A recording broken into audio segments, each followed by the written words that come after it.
We're- We are live. Welcome to the Real Estate Hotline. I am Jim Vanney, I'm Julie Colette. where real talk, real action, and real returns is the name of our show. That is our tagline. So when you're here today, I want you to understand that this is about real talk. Real estate is our main focus here, all things real estate, the action that happens behind the scenes on deals. Today's a live deal breakdown. This is going to be a fun one, Jules. This Yes, is one yes, that we're we're working on now. super excited to share this to everyone out there. We are super excited to bring this live deal breakdown to you. It's an actual deal that we're currently in right now, and we're going to break it down for you and give you real talk, real action, and real returns. So, Jim, take it away. He'll break it down. We're just going to go back and forth. If you have any questions, just go ahead and put it in the chat. And we would love to hear your feedback and any thoughts that you may have. Yeah, this is one we're working on right now, as we just mentioned. It's in Panama City, Florida. Neither of us have ever done a deal in that area before. So And what we love are distressed properties, properties that have a lot of value add potential, primarily fix and flips. If we're going into a new market, how do we get in, get out of that initial transaction, fill up the piggy bank, and continue to roll further into that same market if it makes sense? This one here, maybe we can show a little image of this one. Where all right, is let's see. Here we There go. it is. Oh yeah, for sale. All right, so this one here, let me go to the image and I could skip around some pictures here. So if you see, it's a 3-bed, 2-bath, 1440 square feet, plus there's a bonus ADU in the back. So this is how it looks now. So what we've done here, we did some updating. We dove into early on, what do we want to do and what do we don't want to do?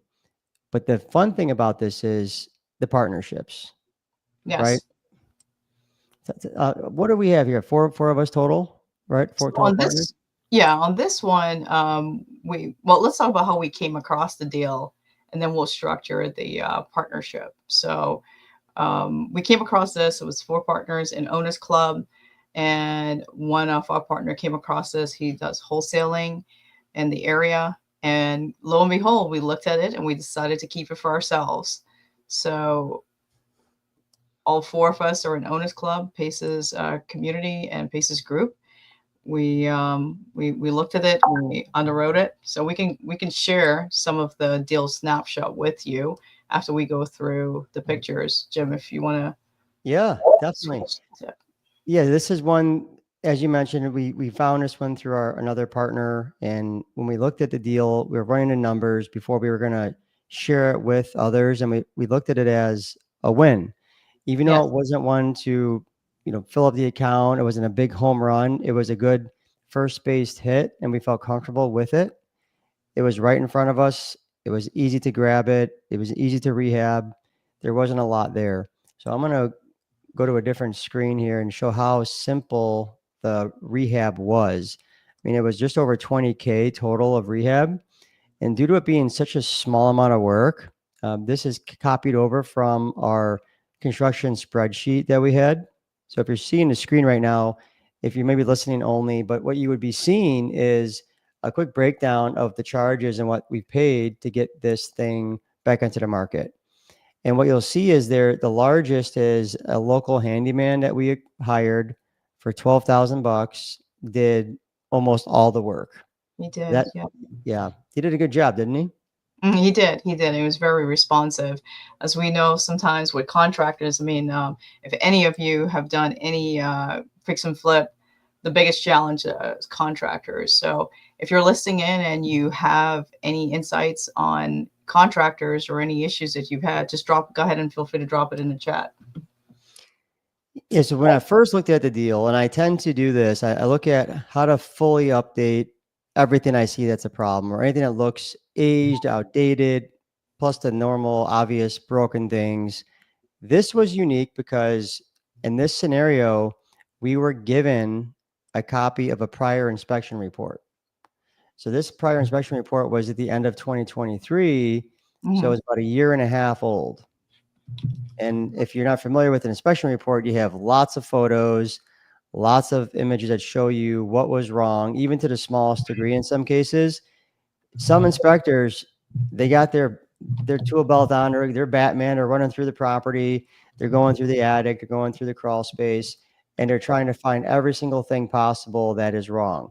We had that already in front of us from a year and a half ago. And Okay. some things that we noticed here was settling, like where a door wasn't closing right, or things were possibly shifting. And the value of that was to show us when they go to look at another inspection now or at that Mhm. time, has anything changed for the worse? Has it been repaired, or is it the same?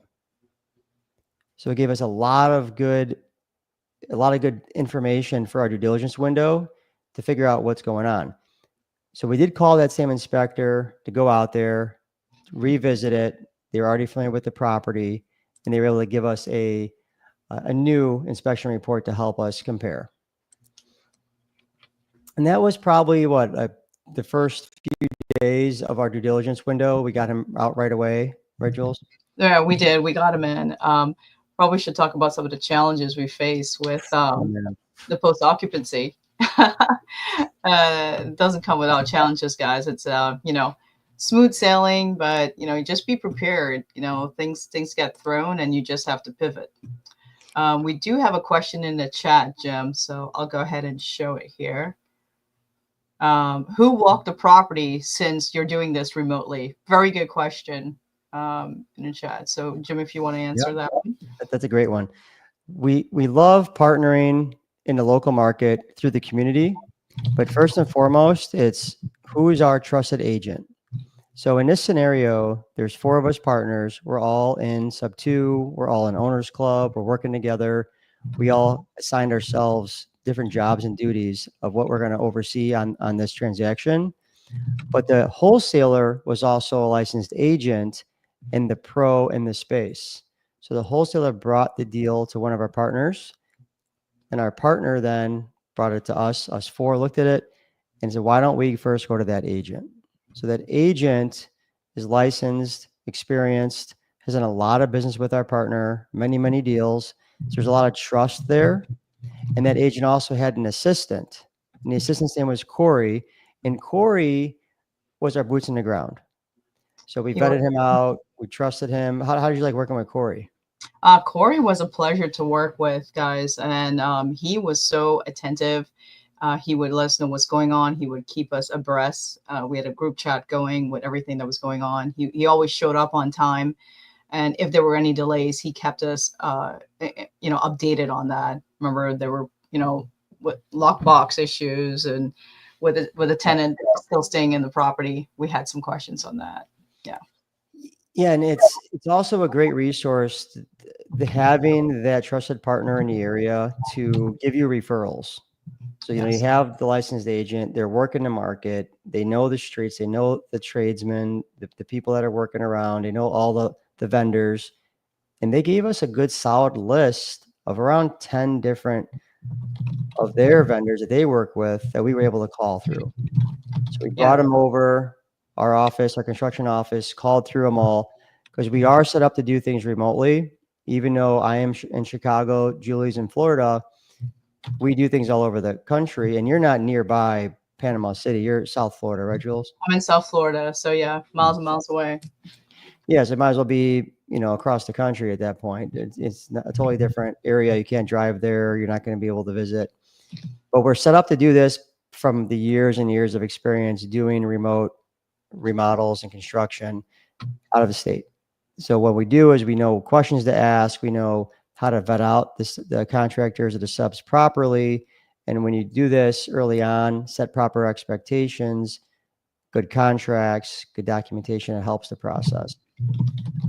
But also, Corey did a ton of photos for us, photos and videos, like every week, even multiple times a week in some cases. He was out there, and every time we give him a little extra cash. We did, and we can talk about that because we're doing this remotely, guys, and it was very interesting to find a handyman. We're using some of the contractors and some of the experience from the agent, to help us set everything up. So it was really key to have personnel there. So that was really, really awesome to have that. So Um, I Yeah, see good Joel. question here. Yeah, Joel in the promised land. yeah, he has no experience in this and flips. He's totally fresh in it. So Joel, if you're listening, what kind of questions would you have for us, Jim? Jim, if you want to give a little bit about your background, how many years you have in Yeah. construction and doing this remotely, that would just be amazing. Definitely. I grew up around construction. So when I talk about how many years, it makes me seem a lot older than I really am, although I'm not 21 anymore. My first flip was in '05. So I did that was my first one. I found a HUD for that property about a year ago, a year and a half ago. I was really pumped to find that HUD because it brought back a lot of memories. The experience of doing my first deal. I had been around construction for many, many years before that already because I grew up around it as a child. Just walking around in the summers out of school and it's always there around job sites. So it's kind of in the blood, you could say. After the time and time went on, I got away from it for a while, but I just got pulled right back in because I have a love for it, I have a passion for it. So if you are fresh, like Joel says here in your comment, you're fresh, you have no experience, that's where you partner up. If you're That's a big benefit of being in a community in sub two, for example. That is the number one reason why people join, and also the number one thing that people love about being in sub two is the partnerships. So true. And to Jim, to attest that to Jim, I have absolutely no experience in fix and flipping. So that's why I partnered up with Jim so I can get that experience. And it was such, just walking through everything with Jim, seeing how he's so organized. He's one of the best contractors or rehabbers that I've worked with. Just being able to see the back end process is definitely something that I would certainly recommend as a newbie flipper. I did a wholesale flip, and that was nothing. It was just like a lipstick, paint, just some paint. But this was, even though this was not a huge rehab, just getting to see the numbers, and Jim can go through that and maybe blow it up a little bit, Jim, so they can Yeah, see like, how you broke that down. So definitely. You're too kind there. Let's go ahead and go through the list. So here's the work that we performed. You see a lot of small dollars here on the screen: $25, $50, $75. These are all the different site visits. This excuse is me, Jim, what, are you able to blow to make yeah. it a lot Let's bigger? zoom in on that here. Let's Yes, get there we to go. let's go Maybe. over a little bit. How about that? Is that better? Yep, that's better. All right. So with this here, you're going to see the cleaning. So this is an early on thing that we had identified. We're going to always have to have a cleaning done on a property. That's very common when we're all done with all the work. But before that, you're going to see a lot of different one-offs: $25, $50, and you'll see what they were doing, or what Corey in this case was doing at the property, taking photos, meeting the painter, the landscaper, and that was a decent buck because Corey, being the assistant for the agent that we're working with, he's always around the area already. So a quick 25, 50, $75 for him added up pretty quickly. But for us, it was a lifesaver because, we have someone that we trust and that has interest in making sure this goes well because they're going to list that property when we're done. Mhm. Going down a little further, you'll see a new garage door. So we did know there was a problem with the door, but turns out we have to do an entire replacement of the door. There's two garages in this property, one for the main house and then one for the ADU. We had a problem with one of our electricians. He had a personal life emergency with his wife and he could no longer finish the work. So we had to pivot quickly and we were able to move that over to our other tradesperson to pick up the difference. But Richard was our first one on the job. So let's pause there for a second. So guys, Yeah. even in the midst of this, right, while we're thinking we have Richard, something happens. So you have to be able to have a backup plan, because your time is money, and for us to pivot, and we're thinking we're going to get this project done in a certain amount of weeks, and time is money, so any kind of delays, so you definitely want to have backup contractors, backup of everything, so you need to have a list. So we kept a really good list of everybody that we're going to be working with. And for those of you for ADUs, Jim, if you want to explain what an ADU is. Oh, 100%. Yeah. So in this scenario, when we're looking at ADUs, or that's going to be a property that's behind. So it's going to be an additional unit. that's behind the main property. So if you're looking at the main house, let me see if I can show you Oh yeah, that. we can zoom in on that so we can see so Easier you to guys can see. show you. Yeah, where's my screen? Here it is. Okay, let's find that picture for you.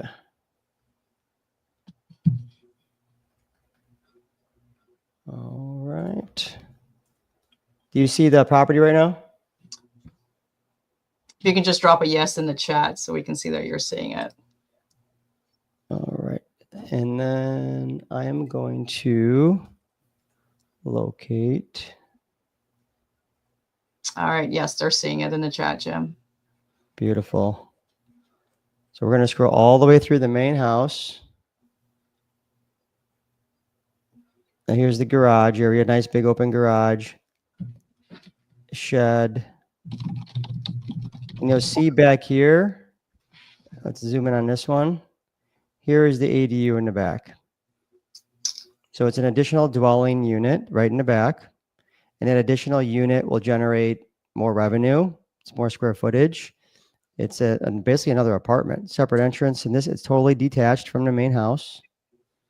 It's going to give you additional value. Here's another image of it right here. Mm-hmm. And what's nice is the pool is sandwiched right in between. So both primary home and ADU enclose that pool area, give it the pool privacy, but also gives you easy access for both. If there's separate tenants, for example, if you're renting these out, or if you have maybe yours as the primary, you rent out the other, the possibilities are really endless.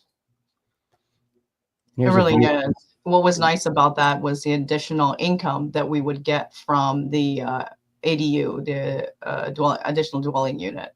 So And look that at this. It's another great. reason why we decided to go with this property to keep it. I mean, it's really nice. I'm going to go back to some of these pictures so you can see that the ADU here. Yeah. And you can see also how we staged it, some of the photos. So it gives you an idea of how it looks with furniture inside. It always helps a lot. There's a full kitchen in here. It's another house. Yes. So it's totally independent of the primary home. Yeah.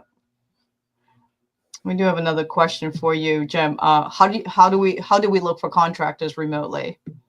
Great question, Joel. I love your questions. That is one of the most common questions I get as we're doing things remotely. And I give different examples. If I'm going through a long conversation with someone about the process, I may even pull up some questions that I typically ask. And it could be things that get more detailed and more technical. But the first thing we mentioned earlier on this podcast was the local partners, who they know. So whoever you know in the market, if you're in the community, you have a lot of resources. In this case, the agent who brought us the deal, they had a whole list of contacts, which is a little more organized than most situations, but they actually sent over an email with around 10 vendors that they trust. And I went through that beforehand on the phone of, hey, we're looking for XYZ different types of trades, somebody for the garage door, a handyman, like these different things. And they gave recommendations. The biggest challenge with any of it is vetting out those trades. Even though they were referred over from the agent, you're still going to have to vet them out and make sure that they're going to be a good fit. You have availability constraints. You have the budget constraints, with pricing. You're going to have a lot of different things that are going to have to be worked out. But that's where, partnering up with others who've done it make the biggest difference ever. Great question. Yes, that's awesome question, Joel. And then any other questions on the contractor bit or how we acquired the property? Roma loved the idea of the ADU. Yes, it's all about the extra income for us guys. So for sure. Yeah, it definitely makes a big difference. It added a lot to the value for us. The scope of work overall, when we're looking at the scope of work on this one, we were coming in looking at where do we draw the line. So that was a challenge for me because when I look at it, and Jules, when you and I are looking at these rehabs, we expect it's going to go everything new. Everything's brought to a high level standard. It doesn't need to be luxury, but done, fixed, brought to a really good quality. And this one wasn't that. What we didn't do every single thing on the list because of the recommendation by the agent. So if you look at these photos a little closer, it looks great, it looks beautiful, but Mhm. there's a lot of things you can still do. You have to know where do you draw the line when you're doing a rehab. I'll give you some more examples of that here too inside. So if you look at some of the interior, we didn't do much painting on the interior. We did exterior painting, but when we ran the numbers, we come to find that by painting the interior, we wouldn't have got any ROI on that. Mhm. So the value wouldn't have changed. It wouldn't have made a difference. And that was, again, deep conversations going through things with the agent that we're listing the property with. And also with our partners, right? So Jim had his idea with him having the background in the rehab process, and the other myself and the other two partners, we would have to agree on what scope of work we were going with. So it's not just Jim alone. We all had to decide, being that we're all partners in this, what are we going to do? What are we not going to do? What is enough to get the property to be to a point that we can sell it? So definitely Very true. some things that we had to work on there. Edwin's here. Yes, we have a question from him. He's looking at a property with 7 rooms. Jim, are you able to see it when I put it on the? Yeah, this is Okay, great. Thanks, Edwin. sure. Looking at the property with 7 rooms, possible chance for 8. He wants to know how to structure the start to ending for a facelift, windows, doors, floors, and how to know and understand what work needs done and what doesn't. Kind of Great like question. exactly what you were talking about. Yeah, it's right in line. So if you're looking at possibly adding a bedroom or adding a room, I would definitely get in touch with whoever the agent you're going to go to. If you're going to list it for sale or if you're going to rent it, then you need to understand the rent rates in that market, right? So it's either going to be resale value and or the rent rates. And then you're going to determine basically what the cost is for that room. You got to have a closet or you got to have a window. You got to figure out your local regulations for that. Are you going to get a permit? What do they allow or disallow when you do that additional room? That's really big for co-living or for pad split type of scenarios where you're looking at add bedrooms, right? Mhm. Pad split's also a great resource for that. So they'll give you feedback on what are the occupancy rates, how maybe even some vendors. They have a lot of resources in the area for vendors that could even help you with some of that work. But you're going to want to work with somebody that could analyze that construction cost.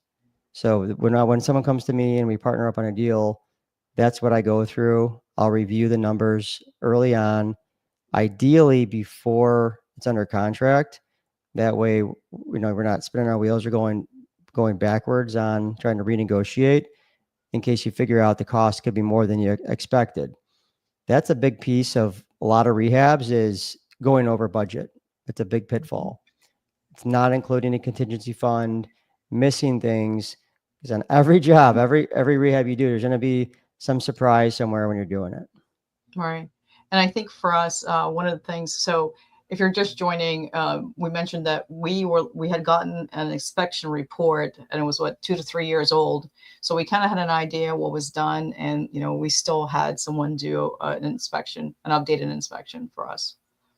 So those Yes. are important. You definitely want to do it. And what was the cost again for those who are not in fix and flip? You got to account for all your costs, inspection cost, different things that come up. Yeah, we definitely came in with a good solid number. We're still under our budget. We're in the low 20s on this one. We were looking at worst case scenario could be more, but we tried to go under 20, but we knew we had a room in case we had to go over. So we're always trying to find ways to value engineer. How do you engineer the most value out of your rehab for your project and save costs without skimping on quality? That's awesome. That's awesome. So we kind of went through the budget as far as what we spent, and we had an idea of what our costs would be. Um, we have another question in the chat, so we'll just show something about partners. Yes. Was it difficult having 4 partners? Good question. What do you think? Um, I think for us, because we already knew each other and we're part of Owners Club, it it was a little bit challenging on certain things, because now instead of just say Jim and I just partnering, we had to go to two other partners. But I think overall we work very well together. So very good question, Roma. I think when you're looking for partners, it's got to be someone that you trust. I'm not saying that there's not going to be issues that come up, but the key thing is communication. Who's doing what, understanding the roles. So I think when we went into this, we kind of decided who was going to do what. So for example, Jim was the main construction guy. Tracy and I were working on the lending phase of it and raising capital. And Dustin was in charge of acquisition and getting the property sold. Did I miss anything, Jim? Feel But free. yeah, that's we divided and conquered. It was all of us being, delegating ourselves and each other certain tasks early on to understand which lane we're in and try Mhm. not to cross each other's lanes too much. But then with regular weekly updates, especially early on, there was that hard set weekly update. But then as things progressed, we naturally would adjust our updates if we needed them. If it was an email, if it was a text thread, we were able to stay in communication during the week as well. And I felt really good about that one. I agree. Like it's a challenge in a sense of you have four people to run things by. So more so like documentation signing. You have four people to sign in some cases. So you have to wait for all four people to be available at some point to sign. For example, releasing the funds in escrow. There was four people that had to sign. Did we talk about that yet? No, I don't think we did. We can cover that. And I'm seeing your questions, guys. Thanks for getting the questions in there. We will definitely address them because this is really good. Because we had, certain things, but we love the live questions. So Well, the thank you. questions are great. Yeah. Yes, yes. So the main point of difficulty from in my perspective was when we acquired and we did the purchase and we closed, there was an agreement that was already put in place for it was a post occupancy clause. So there was a holdback of $75,000 that the seller could not take from their proceeds when they closed. So Hmm. they wanted to stay in the property for 30 days. And that's a big no-no in most cases. You never want to have the seller stay in the property for a period of time because now you got to get them out. Well, there was an agreement that 75,000 of their funds would stay at title, stay in escrow until they moved out. And if they didn't move out within after 30 days, they would forfeit the entire 75K to us buyers. So that was a big incentive for them to get out. Right. And they did. We were concerned, but they did. They did get out. We did have some delays for access, and we can also talk about that. Edwin has another question. I'll put it right on the screen for us here. Going back to his original question, so does that mean that there might be a limitation at what you can restructure with a home in order to fit your niche? For example, like co-living. Yeah, there is. The first main issue you want to make sure you're not going to have if there's an association. So most co-living pros are not going to buy something with an association there. I think there's too many restrictions and too many regulations. Do you agree with that one? I agree. I agree. So we typically look to see if there's an HOA in place. And if there is, we do want to look at the CCNRs to make sure that there's certain things that we can do. Definitely. And then this normal code. So I see it as there's these layers. You have federal law, state law, county, of city, different ordinances. You're going to have to check and see which ones will go over what you're doing. Most of your stuff's a local building department. Whatever the local building department has there, if you're going to add a bedroom, I hear people doing things outside of, getting permits and doing things with code. If you're planning on doing that, I don't recommend it. But I've heard of people putting a wall in and removing a wall. The biggest thing and the biggest issue I would be concerned with if someone would do that without following the code and getting a permit, there's many reasons, but one of is like fire and safety. So there's certain types of egress, like getting in and out of a property in an emergency. You don't want to have too many people, too many rooms, too many walls. So it's really helpful for everyone to sleep at night to know this was done properly. And it could be a simple little adjustment, but there are limitations on what you could do with the home. So you want to definitely check that. If you're doing it yourself and you're going to oversee the construction, you can call your local building department, your zoning department, and see what they have required there. And a lot of times they're really helpful. Or your partner, if you have a construction partner, then they'll handle that for you.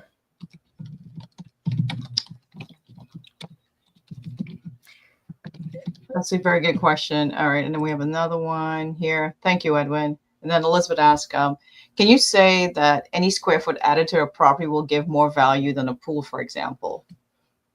Interesting. So if you're going to add square feet versus adding a pool, right? Yes. I would always lean on your agent and have them check comps. You're going to have a couple factors here. The cost of a pool is significant, but adding square feet is also significant because you're doing a full, an addition. So it's different if you can add a bedroom within the existing walls. So the best bang for your buck is typically you have excess square feet where you could add another room, or you could move a wall. Even better if it's a non-load bearing wall, where you can just take it down and nothing will fall from above your head. Where you can rearrange things to say, okay, there's quite a bit of square footage, but the bed count is not quite where I would expect it to be. All these other homes in the area have 5 bedrooms for this many square feet. This one has only 3 bedrooms. What's all this extra square footage being used for? And you can just put a wall in, add a closet, get yourself a bedroom. If you're going to add new square footage to a property, now you're talking foundation, blowing out a wall, a new roof. So it's costly. And a pool, well, is it above ground? Is it underground? Most Florida pools are, they're underground, right? They're below grade. Mm-hmm. And in some markets, you do have above, but you want to run the value add of here's how much the per square foot price will get me. Mr. or Mrs. Agent, can you help me run that? Right? Or partner, whoever's your partner, that could analyze the value of the comps that have the more square footage and the comps that have the pool. And then you look at the cost of each and you just do an analysis that way. That makes sense. So more often than none for Florida, would you say adding a pool would be, well, I guess it would depend on the area and the comps as the agent. So that makes sense. Yeah, it definitely. In my market in Chicago, you're not going to get as much value for a pool, right? Or much interest, but there's also a value where it's on paper, and then it's how quick you can sell the property. You may not actually, in some cases, get an actual dollar for dollar return on what you're doing, but you may sell the property quicker because it's more desirable, and that reduced time of you holding the property gives you additional revenue too. So you got to run through all the different factors here to see, okay, what will this upgrade do for me? If I put 20,000 in, it's showing comps are only giving me maybe 10,000 more, but days on market, maybe you're going to save months of the property sitting because it doesn't have the pool, or doesn't have that extra room that the families are looking for if it's a 2-bedroom and they want a 3-bedroom in that area. So you want to analyze, there's a lot of factors to analyze there when you're looking at changing it significantly. That was very helpful. Thanks, Jim. Elizabeth, hopefully that answered. If you need anything clarified, please drop it in the chat. We'll be happy to answer it. I love the questions. Thanks, guys. Thanks for keeping them coming. How difficult was it working with code? Well, in this case, there was nothing that required a permit. It was just cosmetic items, painting, fixing things that were out of code, actually, where there was just a wire hanging somewhere or an outlet not properly connected. So we had the full inspection report from before. We had a new inspection report, and we did take things that were not captured from the new report. So we just blended them all together and said, these are the most important things that are like safety and concerns that we feel better doing, even if it's not going to be required by a buyer. For example, a utility closet, there is loose Romex wire, just basically an extension cord that's there. If somebody pulled that cord, just grabbed it and pulled it, they could have had live wires right in their hand. That may be okay for some, some inspectors, maybe they missed it, but we went ahead and fixed those things. So we brought the property into more in line with what code would be and above that, but no permits and no inspections necessary for what we did. All Good right. question. Yeah. Thank you, Jim. Got another question. So Jamie asked, so by adding the extra rooms, does it change the insurance costs and or taxes on the property? Great question. Yeah. You want to tackle that one?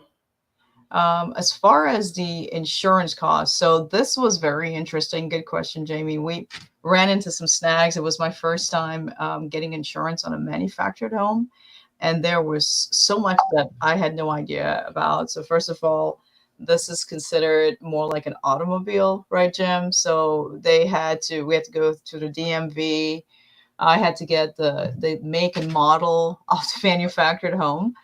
And let me just tell you this, like I'm so thankful for our transaction coordinator for helping me to get the answers and going back and forth. It was worth whatever we paid a transactional coordinator. So for those of you listening out there and you're doing a deal, please, it's worth it to have a TC, a transactional transaction coordinator on the deal. As far as the extra room, I don't think in this case it changed much, but the biggest factor for us with the manufactured home was the wind mitigation, flood. I can't remember. I don't think we were in a flood zone, but the wind mitigation, and we had to go back and forth. There was a lot of issues as far as like when it went to underwriting for it to come back. So I think that was the longest I've been through trying to get this property under insurance. We went through several different agents. Most of them did not cover manufactured homes. When at first, when they saw it, oh yeah, we do Panama City. But then when I showed them the property and they saw that, well, the ADU was an issue, and then the manufactured home. So yes, good question. The taxes, I don't think it changed anything on the taxes of the property. And you can correct me if I'm wrong, Jim. But the insurance, it really didn't go up. It was just more of the wind mitigation factor because there was a mobile home there. Yeah, and in this case, we even know what we did may be different than what other people are doing. So, like, I think the general rules are if you do add extra rooms, you're going to have a change when you have it reassessed. If they're aware of that, like if you get a permit done, the local municipality or local building department's aware. So now you have an extra room that could affect everything. It could, your taxes. It could affect your insurance if your insurance company is going to be notified you have an extra bedroom. I would think the taxes would probably be heavier than insurance, but you could have an effect on it if you're doing some things. But I think more so your taxes with local area, you would just check and see, are you adding square footage in a room, right? Or are you just putting a wall in? If you're adding more square footage to your property, which is where you're getting the extra room at, yes, definitely now your property's larger. So there's a direct change to your property size. So I would just check and see if that's gonna, for your area, if you're just putting a wall in, I wouldn't be too concerned. Would you agree with that, Julie? Like not a huge Yes, change there. it was not a huge change. No, it wasn't because we weren't putting up extra rooms.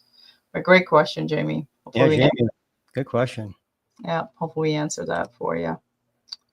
And this comes in from Joel. Did you guys create an LLC to buy this property, and which structure? If we tell you, you know how it goes, right? Now, so we did form an LLC, and we all put our existing LLCs in it inside of that new entity.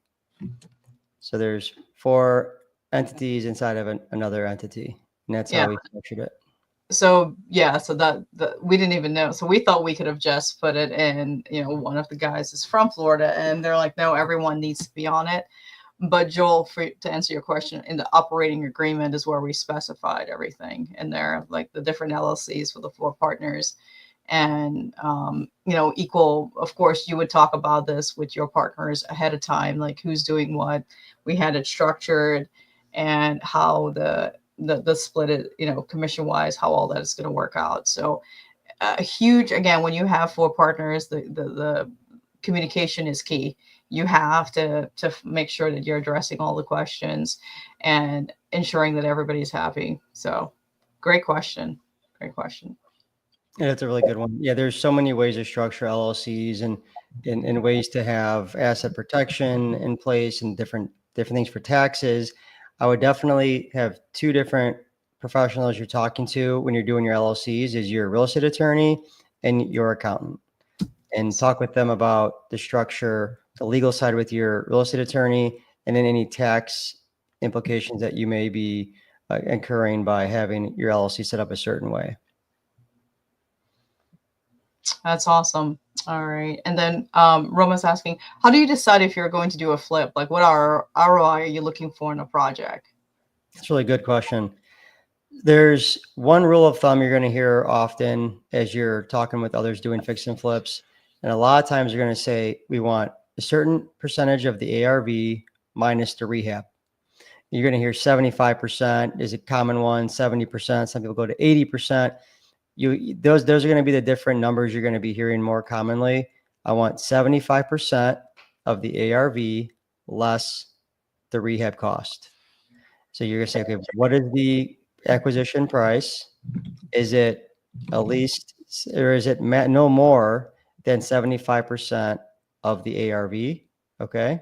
And then we minus the rehab cost, and that's what you're going to be at for what you're going to buy it. And then for your return, there's another way I like to do it is if I put, let's say 50K into a property, it'd be great to have 50K back on the closing statement in pocket. So that'd be a dollar for dollar return on your investment. If you put, let's say 20,000 into a property and you break even, that's not ideal. In some cases, you do things to get a deal done and you do deals for relationships. But those are some good different things to look at, different metrics to consider. And markets do vary as well. So you'll see certain markets, there's a lot more competition. So you may have to move that to a little tighter margin, right? Where the other markets, you can go a little lower. I've heard people get things way low, 50% of the ARV. And I've been seeing deals where people are buying them even up to 90, wondering what are they going to do with that after they're done. They may, in my view, they're going to lose a lot of money. So hopefully that helps. Yes. Thank you, Jim. Good question, Roma. I love that one. It's important, right? You got to look at your numbers on these things and do as much due diligence up front. You're not doing this just to cross your fingers and see what happens, right? Mm-hmm. You want to run your calculations. And what we do also do is we have, as you mentioned, we were talking earlier today, Jules, was different spreadsheets, right? You're going to have a different rehab spreadsheet. There's a lot of them out there, but you want to have some type of way to have your numbers on paper and go through all the, I call them like hidden costs to these deals. Because you feel like, okay, I'm going to do quick math. I'm going to get this much at closing. But then you have closing costs. You have your holding costs, your interest, your agent fees. That money you think you're getting starts to vanish right before your eyes. Yes, it does. And maybe talk about how we kept all this information organized, because communication and organization is the key, guys. So Jim is super organized, so he can share some of the tools that he's used. And if you're just starting out, a simple, Google Sheet or Excel spreadsheet could be good. But Jim can tell you a little bit about the tools that he uses. I agree. It's good to have something. And even when there's acquisition teams going out there for these different challenges, it's back to the basics. Pretty often it works for most, is keeping it simple. And it's like the term KISS, keep it simple, stupid, right? Where we all kind of tell ourselves, why don't we keep it simple? Don't overcomplicate it. And that'll give you a better chance of winning. Because sometimes you have all these systems and all these different platforms you're on, and you have to log into 5 different things just to figure out what you're doing. So I do recommend a simple spreadsheet as a good way to do things. But then what works for you? And what's your volume? How big is your project? So what I look at is this a project I can manage with fair ease? So Panama City, for us, it was very easy. It was around 23K. It was a lipstick. There wasn't much here. It wasn't worth us to update our entire management system for this small of a job, because there were so few moving parts. So we have ClickUp built out for some project management of mid-sized projects. And then if we have a real big project, if you're on a multi-million-dollar project, you're going to be typically in a more professional grade system such as Procore. Procore is a more well known in the world of construction for new developments and larger projects, and that's where you're going to have a lot of pieces to that for Procore. But going back to what most people here are going to be doing, you're going to do a rehab. Probably 100,000 or less will be the most common what you're going to have. Slack is a great way of communication. Creating Mm-hmm. creating a separate channel for that rehab for that project. I know that I've recall seeing a video from Pace's team. I'm not sure what they do now, but they would have a Slack channel for every property, and Mm-hmm. they would just have a long list of projects, and you're communicating about that property in that channel to keep things organized. Because the hardest thing for most of us, including me, is where did I leave off on communication for that project, or what project are we talking about? Right. So at least it lands in that channel. So to That's awesome. recap, you got Slack, a simple way to add channels. Most people in real estate have heard of or use Slack already, so it's easy to integrate that. ClickUp is one of many different platforms you can create some simple project management. Go High Level has a lot of pipeline stages where you can have your own pipeline. Jamie, who posted earlier, get a hold of Lumega AI for him. He'll help. He already has a plug and play GHL platform where you can follow through a process, and he could build you out something there. And if you're going real big time, you want to get Procore. Procore. Yes. Thanks, Jim. We got another question from Joel. Can one of the partners do some work on the property, or will it have to act as a separate entity to charge properly? That's a very good question. Yeah, there's a few things to unpack there. So you have a partner to do some work on the property. So the factors that there you're going to look at is who's overseeing it, who is going to be the different parties that are going to dictate what you can and can't do on your project. Are you going for a permit?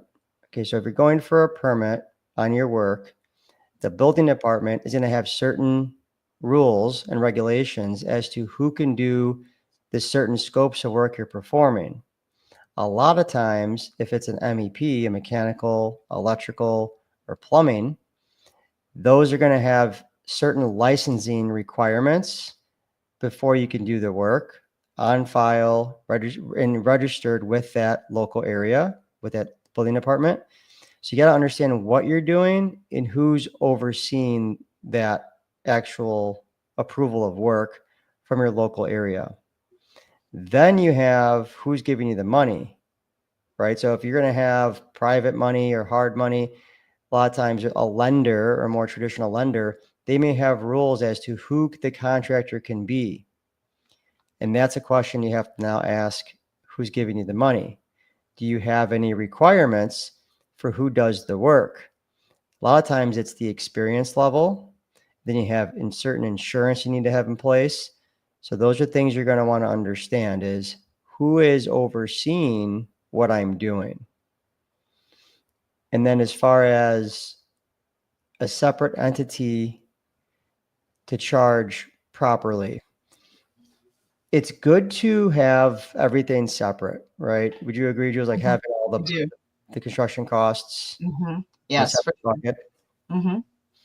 So when we got the funds privately for this Panama City deal, this money went to a new bank account that we opened with the new LLC. So then the funds for the rehab go to that new LLC's account. That's where they went. And then any of the rehab money that was spent came out of that account. Invoices came in, and there was a certain process that we followed to ensure that we have lien waivers, conditional lien waivers signed before they got paid, photos of the work being done, and then that money went through that separate entity's account.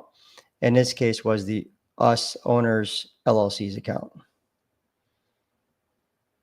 That was very helpful. So hopefully that helped. Yeah. So definitely it can be done, Joel, but you just want to make sure that expectations are set at the beginning of what exactly is going to be done on the project, and having that separate entity does help. It just keeps things clean, especially for accounting purposes and for you as well. So especially if you're going to be doing multiple flips, you're going to have like, you got to have the separate paperwork. Right. So Definitely. It's a bookkeeping nightmare. Once you're out of a simple W-2 income and you have a property, you have a business, you need a bookkeeper typically to keep things organized, or unless you're doing it yourself in QuickBooks, which could be done. But then your accountant's going to wonder, okay, what do the books look like? And having things broken up separately and organized and clean, it's going to save you a ton of headache later on too. yes. All right. Thank you, Joel. Appreciate it. One other question here. How long did it take from beginning to completion of the rehab? Yep, that's about 5 weeks total of work time. The first 2 to 3 weeks, we had issues getting into the property. Yes. Even how'd that go again? What was the reason for that? Remember, Julie? I think she wouldn't let us, her niece or somebody was there and she didn't want us on the property. Even though we said that we can do exterior work there, we didn't have to come inside. So she, I want to say it's something about her niece or granddaughter or something. She didn't want us Right. on the property. Being protective over their family member, right? Is what it Yeah. was. Yeah, Yeah. yeah. I'm starting to remember now. And then we pushed on it a little bit. It's like we're the owner now, just so you know, like we are the owner, and you knew we were going to be doing this work. We Mhm. need to get in. So the first week, okay. Second week though, we started getting a little irritated because we have private money partners or lenders that have a certain time frame that we have to meet too, right? So we have other people we're being accountable to Mhm. on this money. Plus, nobody wants to delay a project. So Right. that did eat up some early days there. It was no more than 3 weeks because she did get out within the 30-day window, but it was right around that same time where we got started on that work. We actually probably didn't really kick off until she moved out, now that I think about it. I think so. I think we wanted to do some of the exterior, there was some grass, I'm sorry, landscaping stuff, and we wanted to do something with the pool. And then we're like, okay, just it's going to be a couple more days, a week. Let's get her out, and then we can just get everybody there. And what I loved from just observing everything with Jim and how we coordinated the team and having Corey boots on the ground, we're able to see. We also had a project manager, and we can talk about the role of a project manager, Jim, to have different contractors lined up. Like we had the pool guy going in, the same time the garage door guy was going to go do something. And there were so many different things scheduled. And it was really awesome to see how they were scheduled in a different timeline, and getting pictures and getting the feedback when everything was done was super amazing. Yeah, here's the dates here. That we closed on the purchase March 7th. And since we didn't get started for that 30-day window, we had right around 4 weeks or less to get that done because we listed it around May 6th. Okay. So 2 months. Yeah. Yeah, so 2 months Yeah. total. And we lost that first month due to not getting in. So it's about 4 weeks of time, not five, but it was a short amount of time. And another little thing you could run is every $1,000 could be a day. There, Mm, so if you figure about 23,000, about 23 days, right? So you're looking at right around that. It lined up pretty well. So if you're yes. looking at 30 days, 30 grand, that helps you run how long it could take to do a rehab. Yeah. I like that rough rule of math there. So just a Yeah, quick calculation to see if you're on track or not. exactly. And you can also project it too. If you have a 6-figure rehab budget, don't expect to take it done in 30 days. Right. It's possible, but not likely. Right. Right. So we got the project done, and we got the property listed. Jim, walk us through our disheartenment, some more challenges we faced. Yeah, there was a few. The overall the rehab went fairly smooth. There Yes. was a item on the inspection report that mentioned some water backing up from a floor drain in one of the bathrooms. I think it was a tub or a shower. but it never came up again. Everything was tested and ran. It was fine. And on the last day of our, basically almost last day of our construction, it started backing up. So then we have photos that were scheduled and everything's already ready. And now we have this mucky water sitting at the bottom of the pan and in the bathroom, which didn't look good in any picture, right? So like, well, could we call the plumber out and then just not take a photo showing that area? And that way we know we're going to still fix it, but we want to get this listed and start getting some eyeballs on the property. So that was something we had to juggle there. And we were fortunate enough to, there's some skirting going around the bottom of the manufactured home to cover, the foundational area, and where it's, it's held up on different bricks and things that are keeping it off the ground. Well, there's plumbing lines that you can access underneath. So we're able to get the plumber in, cut it, clean it, figure it out. So there's some exploratory things. What we did there was some live video. I mean, it's so great just to say, hey, let's hop on a FaceTime or a WhatsApp video call. And that's really, for me, the gold when you're working remotely is Mm. live walkthroughs, live updates. Because if you don't like what you're seeing, or you want to see something, turn your camera right now rather than, can you give me a picture of that wall, which could take days for them to go back out there. So that was tricky. The let's see, there was a big thing that happened more recently with that recent inspection report. We can talk about that. Okay. That was a big one. You want to share about that one? Was that after the contract or? Yeah, that where the last contract fell apart on us.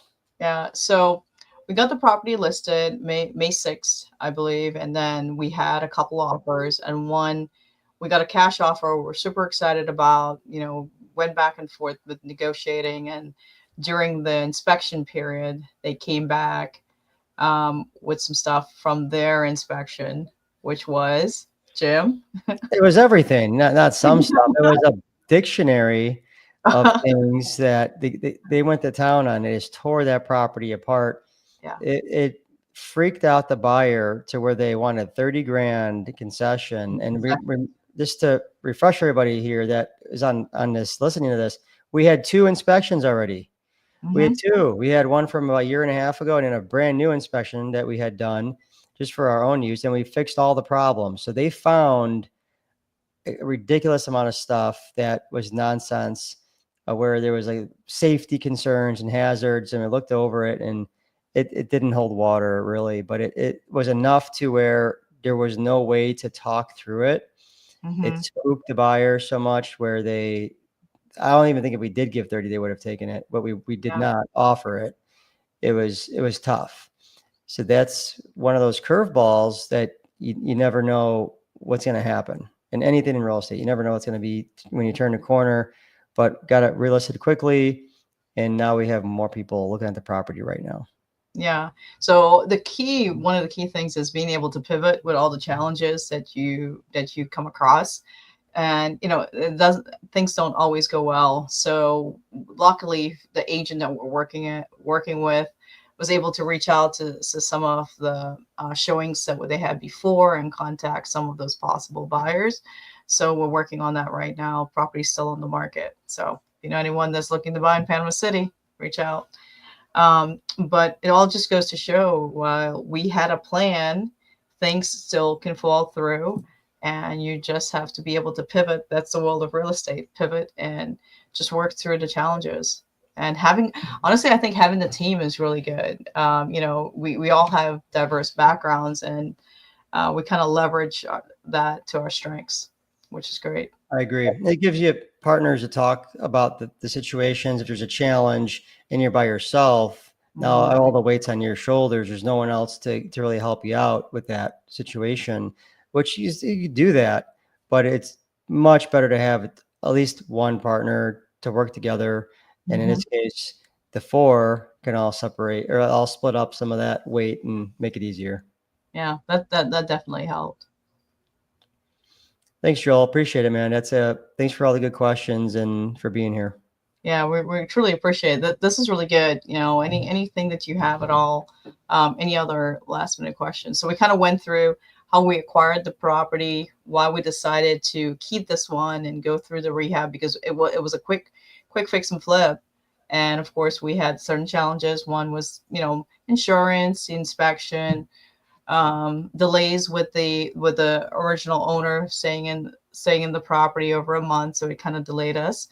And got it listed, then having an offer, countering the offer, and then during the inspection period, having the offer withdrawn, and now it's back to being listed. So those are everything that we're learning through this fix and flip.